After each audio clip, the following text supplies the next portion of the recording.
چھوڑ دیتے ہیں. انہوں نے چھوڑا. قرآن میں پھر کہتا ہے ان کو انعام کیا ملا. ہائے ہائے قرآن کہتا ہے اولئک کتب فی قلوبہم الایمان. اللہ نے ان کے دلوں پر ایمان کی مہر لگا. کیا بات. میں یہاں میرا عنوان اگرچہ یہ نہیں لیکن چونکہ ذمہ داری اس وقت اب شیخین کے ایمان پر سوالیہ نشان کھڑا ہوا ہے. توجہ تو فرمائنا. تو ہماری ذمہ داری بنتی ہے کہ عنوان کوئی بھی ہو, آگ جہاں لگی ہے پانی تو وہاں ڈالنا ہوگا. کیا بات. ورنہ آگ کہیں اور لگی ہے پانی کہیں اور ڈالنے کو عقلمندی تو نہیں ہے نا.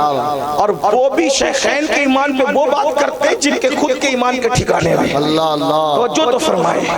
کیا دین آ گئے, کیا دین آ گئے جن کی صحابیت قرآن سے ثابت ہے. اللہ کی عزت کی قسم اگر وہ مومن نہیں تو دنیا میں پھر مومن کسے کہتے ہیں. کیا بات. میرے امام نے تو کیا بات کہی ہے. اللہ اکبر. میں یہاں اس سے پہلے ایک بات کہوں. لوگ جنت میں جائیں گے بعد میں, قیامت کے بعد. شیخین تو ابھی بھی جنت میں سو رہے ہیں, اس لیے کہ اگر ماں کے قدموں میں جنت ہے تو نبی کے قدموں میں کیا چیز ہے. میرے امام کہتے ہیں سادین کا قران ہے پہلوئے ماہ میں. سادین کا قران ہے پہلوئے ماہ میں. جھربٹ کیے ہیں تارے تجلی قمر کی ہے. محبوب رب عرش ہے اس سبز قبہ میں. پہلو میں جلوہ گاہ عتیق و عمر کی. دنیا میں سب سے زیادہ سلام جن کو پیش ہوتا ہے نبی کے بعد وہ شیخین ہیں. سب سے زیادہ سلام دنیا میں جس کو پیش ہوتا ہے وہ شیخین ہیں. اور 70,000 فرشتے صبح آ کر شام جہاں درود پڑھتے ہیں تو وہاں جہاں نبی کا مزار ہے وہیں پر وہ شیخین ہیں. اگرچہ وہ درود نبی پر پڑھتے ہیں لیکن شیخین کا مزار رسول اللہ ایسے ان کو اپنے پہلو میں سلائے ہوئے ہیں کہ سبحان اللہ. جس کو نبی نے اپنی امان دی ہے. اللہ اکبر. استاد زمن کہتے ہیں ڈھونڈا ہی کرے صدر قیامت کے سپاہی, وہ کس کو ملے جو تیرے دامن میں چھپا. عام مسلمان دامن میں چھپ جائیں تو فرشتوں کو نہیں ملتے, جسے رسول اللہ نے اپنے پہلو میں چھپا رکھا ہو پھر ان کی شان کا عالم کیا ہوگا. لیکن بات میں کہہ رہا ہوں قرآن صحابہ کے بارے میں کہتا ہے اولئک کتب فی قلوبہم الایمان. اللہ نے ان کے دلوں پر ایمان کی مہر لگا دی ہے. مہر کسے کہتے ہیں بھائی؟ جب خط لکھ دیا جاتا تھا یا آپ آج بھی مفتیان کرام موجود ہے فتویٰ لکھتے ہیں تو آخری میں مہر لگاتے ہیں. مہر کے بعد نہ اس میں اضافہ ہو سکتا ہے نہ کمی ہو سکتی ہے. جب مہر لگ جائے تب کوئی اس میں بڑھوتری اور کٹوتی نہیں ہو سکتی. اللہ کہتا ہے میں نے مہر لگائی ہے ایمان کی. جب ملا کی مہر لگے تو کوئی کمی اور زیادتی نہ ہو سکے. جس میں اللہ کی مہر لگ جائے تو پھر اس میں کمی زیادتی کیسے ہو سکتی ہے؟ جب اللہ نے ان پہ مہر لگا دی ہے اب وہاں کفر کا گزر اور نفاق کا گزر نہیں ہو سکتا کیونکہ مہر اللہ کی لگی ہوئی ہے. سبحان اللہ. اور پھر قرآن کہتا ہے اولئک کتب فی قلوبہم الایمان اور پھر وأیدہم بروح من. اللہ نے اپنی خصوصی مدد کے ذریعے ان کی مدد فرمائی ہے. روح القدس کے ذریعے مدد فرمائی ہے. ایک تفسیری قول یہ بھی ہے کہ جبریل امین کے ذریعے سے ان کی مدد فرمائی ہے. اور پھر کیا فرمایا وَيُدْخِلُهُمْ جَنَّاتٍ تَجْرِي مِن تَحْتِهَا الْأَنْهَارُ. جو قرآن کہہ رہا ہے جنت ہے وہ قرآن صحابہ کے لیے کیا کہہ رہا ہے وَيُدْخِلُهُمْ جَنَّاتٍ تَجْرِي مِن تَحْتِهَا الْأَنْهَارُ. اللہ ان کو جنت میں داخل کرے گا جس کے نیچے نہریں جاری ہوں. جنت کے بعد اب ذکر آ رہا ہے اس سے بڑی چیز کا رضی اللہ عنہم ورضوا عنہ. جس کو رضی اللہ کہا جاتا ہے اس کو جنتی کہنے کی ضرورت کیا ہے؟ اس لیے کہ قرآن کہتا ہے ورضوان من اللہ اکبر. اللہ کی رضا سے بڑی کوئی چیز ہے ہی نہیں. جنت بہت پیچھے رہتی ہے رضا الہی کی. جنت بڑی چیز ہے. اور ایک بات بتاؤں صدیق اکبر تو وہ صحابی ہے جس کے لیے رسول اللہ نے نام لے کے کہا اے ابو بکر کچھ لوگ ہوں گے جن کو جنت میں دیدار ہوگا اللہ کا, الگ الگ وقتوں میں ہوگا, لیکن کچھ ایسے لوگ ہوں گے جن کو رضوان اکبر مل جائے ان کو ہمیشہ دیدار ہوتا رہے گا. ورضوان من اللہ اکبر.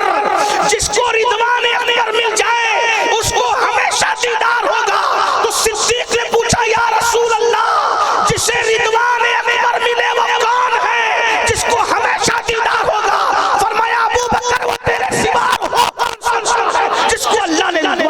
سبحان اللہ، مرتبہ حضرت صدیق کا یہ ہے سید، ہر فضیلت کے وہ جامع ہے نبوت کے۔ کیا بات ہے، سبحان اللہ، رضی اللہ عنہم ورضوا عنہ، اور پھر اللہ فرماتا ہے اولئک حزب اللہ الا ان حزب اللہ هم المفلحون۔ صحابہ کے لیے قرآن کہتا ہے وہ اللہ کی جماعت ہے، اور آگاہ ہو جاؤ اللہ ہی کی جماعت کامیاب و کامران ہے، ماشاءاللہ، یہ قرآن کہہ رہا ہے۔ اس لیے ہمیں فکر کرنے کی ضرورت نہیں۔ لوگ کہتے ہیں صحابہ کو نہیں مانتے، میں نے کہا ان کا بگڑتا کیا ہے؟ اللہ نے ان کو رضوان اکبر عطا کیا، آپ نہیں مانتے تو آپ کو، ہم علی کو نہیں مانتے، اہل بیت کو نہیں مانتے، ہم نے کہا ان کا کیا بگڑتا ہے؟ رسول اللہ نے فرمایا ہم پانچوں جنت میں ایک ساتھ ہیں۔ کیا بات، ہاں تو بہرحال بات دور نہ نکلے، وقت پہلے ہی زیادہ ہوا۔ میں عرض کر رہا تھا صحابہ کو صاحب نگاہ کی صحبت نے وہ نگاہ عطا کی کہ ایک گھر سے باطنی نور نکل رہا ہے، باطنی نور صحابہ نے دیکھ لیا، اس نور کو دیکھا۔ بھائی اللہ کے نور کو جب دیکھا نا رسول اللہ کی شکل میں، اب کون سا نور ان کی نگاہوں کے سامنے حجاب ہو سکتا تھا؟ تو باطنی نور دیکھا تو صحابہ نے پوچھا حضور یہ نور ایک گھر سے نکل رہا ہے، یہ باطنی نور چھن چھن کے گھر سے نکل رہا ہے، وجہ کیا ہے؟ تو اللہ کے رسول فرماتے ہیں دو میں سے کوئی ایک وجہ ہوگی، یا تو اس گھر میں کوئی یتیم پل رہا ہوگا، یا تو اس گھر میں کسی بیٹی کی ولادت ہوئی ہوگی۔ توجہ کریں، غور فرمائیں، بیٹی یہ ہے اللہ کے سچے رسول صادق و مصدوق مصطفیٰ کریم صلی اللہ علیہ وآلہ وسلم فرماتے ہیں جب کسی گھر میں بیٹی پیدا ہوتی ہے، جب کسی گھر میں بیٹی پیدا ہوتی ہے تو فرشتے اس گھر میں نازل ہوتے ہیں اور چاروں طرف سے اس کو گھیر لیتے ہیں، اور چاروں طرف سے گھیر کے کہتے ہیں اے کمزور جان سے پیدا ہوئی کمزور جان، جب تک تو اس گھر میں موجود رہے گی رحمت کے فرشتے بھی اس گھر میں موجود رہیں گے۔ اللہ اکبر، یعنی جس گھر میں بیٹی پیدا ہو گئی اس گھر میں برکت کے تعویذ کی ضرورت نہیں ہے، اس لیے کہ جب تک گھر میں بیٹی موجود ہے اس وقت تک اس گھر میں رحمت کے فرشتے موجود ہیں۔ میں بیٹی پر اور کیا عرض کروں، ہم تو وہ خوش نصیب ہیں، میری بہنوں کی خاص توجہ، ہم تو وہ خوش نصیب ہیں جس مذہب میں بیٹی سیدہ عائشہ ہے، جس مذہب میں بیٹی سیدہ حفصہ ہے، جس مذہب میں بیٹی سیدہ فاطمہ ہے، صدیق اکبر کی بیٹی عائشہ صدیقہ ام المومنین ہے، فاروق اعظم کی بیٹی سیدہ حفصہ ام المومنین ہے، اسی طرح سے مصطفیٰ جان رحمت کی 4 شہزادیاں اور اس میں سے سب سے آخری شہزادی اللہ اکبر، ان کا نام آتا ہے تو اللہ اللہ ہماری عقیدتوں سے سر جھک جاتے ہیں، نگاہیں عقیدتوں سے جھک جاتی ہے۔ اللہ اکبر، کائنات کے اندر کسی کی بیٹی بھی ایسی ہو سکتی ہے جیسے میرے نبی کی شہزادی ہے، کیا شان ہے، کیا مرتبہ ہے، کیا مقام ہے۔ اللہ اکبر، ہمارے مذہب میں بیٹی سیدہ زینب کبریٰ ہے، ہمارے مذہب میں بیٹی سیدہ سکینہ ہے۔ میں اگر چند لوگوں کے نام لے کر کے تھوڑا سا ان کی بارگاہ کے اندر حاضری دوں تو آپ کا ایمان تازہ ہو جائے۔ بیٹیوں سے نفرت کرنے والوں، بالخصوص بہنوں سے کہتا ہوں اب مردوں سے زیادہ نفرت عورتوں کے دلوں میں بیٹیوں کے لیے ہے۔ میں بیٹی کو جنم نہیں دینا چاہتی، اس لیے کہ بیٹی ہوگی تو شادی کیسے ہوگی، بیٹی ہوگی تو داماد کے نخرے کیسے اٹھائے جائیں گے، بیٹی ہوگی تو اللہ اکبر یہ ہوگا اور وہ ہوگا اور وہ ہوگا۔ سن لو میری بہنوں، میں تم سے صرف اتنا کہنا چاہتا ہوں، بیٹیوں کو پیٹ میں قتل کرنے والی قاتلہ عورتوں تم پر جنت کی خوشبو بھی حرام کر دی گئی ہے۔ اللہ اکبر، اگر تمہاری ماؤں نے بھی تمہارے لیے یہی سوچا ہوتا کہ چلو بیٹی آئیے اس کو قتل کر دو پیٹ میں، تو کیا تمہارا وجود ہوتا؟ تمہیں پتا ہے اللہ کے رسول صلی اللہ علیہ وآلہ وسلم نے اپنی شہزادی سیدہ کائنات سے کتنا پیار کیا ہے، کتنی محبت کی ہے، بلکہ میرے آقا تو یہاں تک فرماتے ہیں جس نے فاطمہ سے محبت کی، حضور نے اپنی شہزادی کا نام لے کے جس نے میری بیٹی فاطمہ سے محبت کی اللہ اس پر جہنم کی آگ کو حرام کر دیا۔ سبحان اللہ، سبحان اللہ، جہنم کی آگ حرام ہے صرف سیدہ پاک سے محبت کرنے کے حوالے سے۔ غور تو کریں، جس کی شہزادی کے نام کی محبت کی برکت سے جہنم حرام ہو جائے، اور بلکہ اللہ کے رسول صلی اللہ علیہ وآلہ وسلم تو یہاں تک فرماتے ہیں میری بیٹی فاطمہ کی محبت سے اللہ تمہیں 100 نفع عطا فرمائے گا. سبحان اللہ. اللہ تعالیٰ تمہیں 100 نفع عطا فرمائے گا، جس میں سب سے چھوٹا نفع تمہارا یہ ہے کہ مرتے وقت پلسرات اور حساب کتاب میں اللہ تمہارے لیے آسانی کر دے. یہ محبت کی برکت ہے. اس لیے محنتیں وہاں تک نہیں پہنچاتی جہاں محبتیں پہنچاتی ہیں. لوگ کہتے ہیں کہ اہل بیت کی محبت سے ہاتھ کھولو. ہم کہتے ہیں 1857 کے بعد انگریزوں کی میل سے پیدا ہونے والے مولویوں، ہم اپنی جانوں کو تو چھوڑ سکتے ہیں لیکن محبت اہل بیت نہیں چھوڑ سکتے. نعرہ تکبیر، نعرہ رسالت. لاؤ نہ کسی خاندان میں ایسا خاندان جس خاندان کا حال یہ ہے کہ اس گھر میں جبریل اجازت کے بغیر نہ. اللہ اللہ اللہ. کوئی خاندان ہو تو بتاؤ ان کے گھر میں بے اجازت جبرائیل آتے نہیں. قدر والے جانتے ہیں قدر شان اہل بیت. سبحان اللہ سبحان. اور اس گھر کا تقوی اور پرہیزگاری کا عالم یہ ہے کہ سیدہ کائنات، مخدومہ کائنات، ملکہ عالمیان، ملکہ فردوس بری، سیدہ طیبہ طاہرہ عابدہ زاہدہ راقیہ ساجدہ نقیہ تقیہ زکیہ عالمہ غیر معلمہ، ملکہ فردوس بری، ام الائمہ، ام الحسنین، سیدہ فاطمہ. سیدہ عائشہ صدیقہ فرماتی ہیں کہ رسول اللہ کے سب سے زیادہ ہم شکل میں نے کسی کو دیکھا تو سیدہ فاطمہ کو دیکھا. ترمذی شریف اٹھائیں، کنز الامال اٹھائیں، آپ کو پتہ چلے گا سیدہ عائشہ. اور ایک بات آپ کو اور بتاؤں، صدیق اور صدیقہ کو جو ٹارگٹ کرتے ہیں ان سیاہ دل لوگوں سے پوچھو کہ سیدہ فاطمہ کی سب سے زیادہ فضیلت میں جتنی حدیث بیان کی ہے اس بیان کرنے والے راوی کا نام بتاؤ. سب سے زیادہ حدیث اگر سیدہ فاطمہ کے شان میں کسی نے بیان کی ہے تو وہ ہماری ماں طیبہ طاہرہ ام المومنین عائشہ صدیقہ کی ذات ہے. لیکن یہ صدیق کو بھی ٹارگٹ کرتے ہیں، صدیقہ کو بھی ٹارگٹ کرتے ہیں. ہم کہتے ہیں کسی نے یہ بیان کیا تو بتاؤ. سیدہ عائشہ صدیقہ کہتی ہے حضور کی ہم شکل، سب سے زیادہ صورت میں حضور کے مشابہ اور سیرت میں، بلکہ انہوں نے تو واضح طور پہ کہا چلنے میں، بولنے میں، سخاوت میں، چال ڈھال، اٹھنے بیٹھنے میں نے سب سے زیادہ رسول اللہ کے کسی کو مشابہ دیکھا تو وہ فاطمہ بنت محمد کی ذات. سبحان اللہ. ام المومنین سیدہ عائشہ صدیقہ فرماتی ہیں. غور فرمائیں تو لیکن رسول اللہ کے سب سے زیادہ مشابہ ہستی کون؟ سیدہ فاطمہ. اور ان سے سب سے زیادہ مشابہ ہستی جو ہے اس ذات کو ثانی زہرا سیدہ زینب کبریٰ بنت علی کہتے ہیں. سبحان اللہ. امام جلال الدین سیوطی اپنے رسالے میں لکھتے ہیں کہ 5 جمادی الاولیٰ 5 ہجری کو سیدہ زینب پاک کی ولادت ہوئی. رسول اللہ کی موجودگی میں حضور علیہ السلام کی ظاہری حیات میں امام حسن بھی پیدا ہوئے، امام حسین بھی پیدا ہوئے، حضرت امام محسن بھی حضور کی ظاہری حیات میں پیدا ہوئے. سیدہ فاطمہ کی کوئی اولاد رسول اللہ کے پردہ فرمانے کے بعد ماں کے شکم میں نہیں آئی. جب ماں کے شکم میں نہیں آئی تو دوسرے سارے قصے ہی جو ہے وہ قصہ پارینہ ہو جاتے ہیں، بلکہ گڑے ہوئے قصوں کا شیش محل، گڑا ہوا شیش محل خود بخود چکنا چور ہو جاتا ہے. اہل علم جانتے ہیں میں اشارہ کدھر کر رہا ہوں.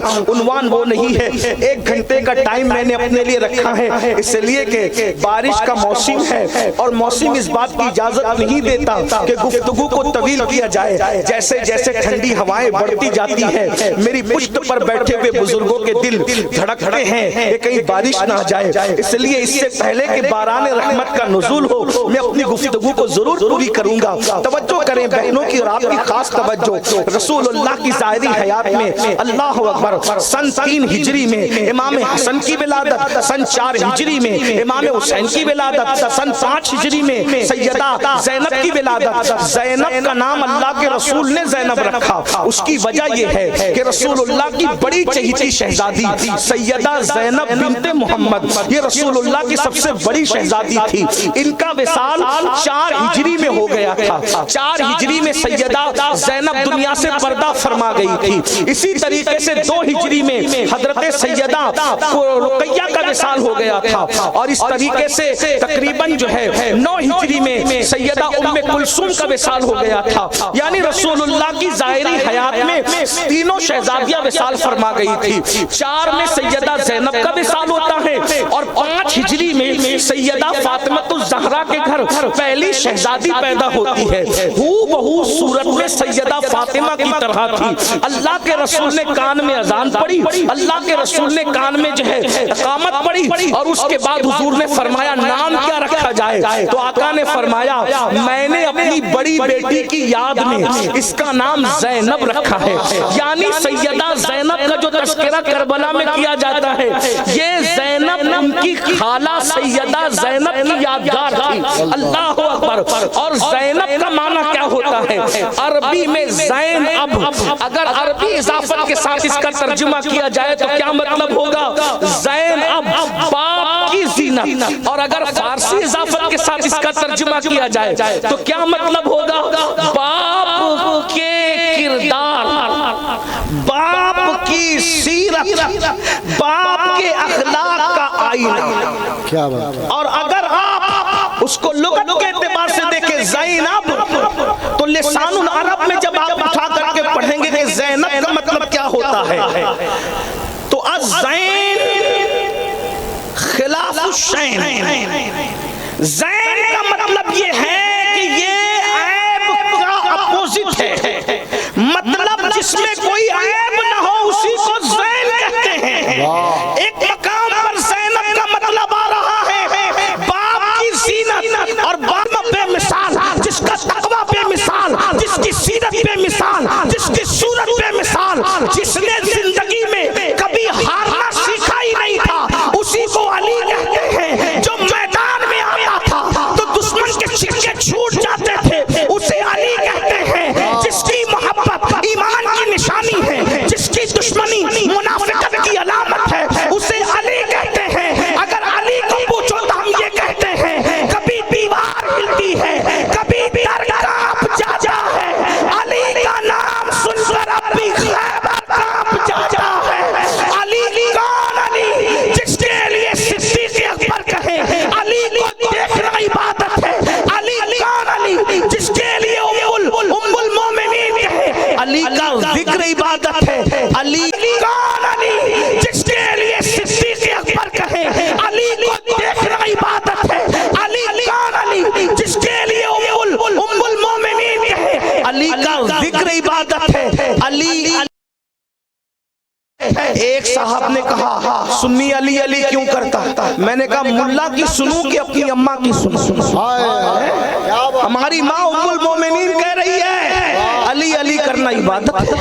اور 1857 کے بعد انگریزوں کی میز سے پیدا ہونے والا مولوی کہتا ہے کہ علی علی کرنا رافضیت ہے. تو ہم اپنی امی کی سنیں کہ 1857 کے بعد انگریزوں کی پیداوار کی سنیں؟ ہم نے کہا تم نے تو یا رسول اللہ پہ شرک کے فتوے دیے، اگر تم یا علی پہ رفض کا فتویٰ دیتے ہو تو تعجب کی بات کیا ہے. لیکن بریلی کا امام سارے سنیوں کی طرف سے جو ہے وہ یہ قیادت کرتے ہوئے کہتا ہے علی علی کیسے نہیں، کیسے چھوڑ دیں گے. مطلب القمرین میں کہتے ہیں اے عزیز علی کا ذکر صوفیہ کے دل سے پوچھ، جب تک علی علی نہیں کرتا تب تک ولی ولی نہیں بنتا. اسی لیے کہتے ہیں سلامی جس کے در کا ہر ولی ہے. میرے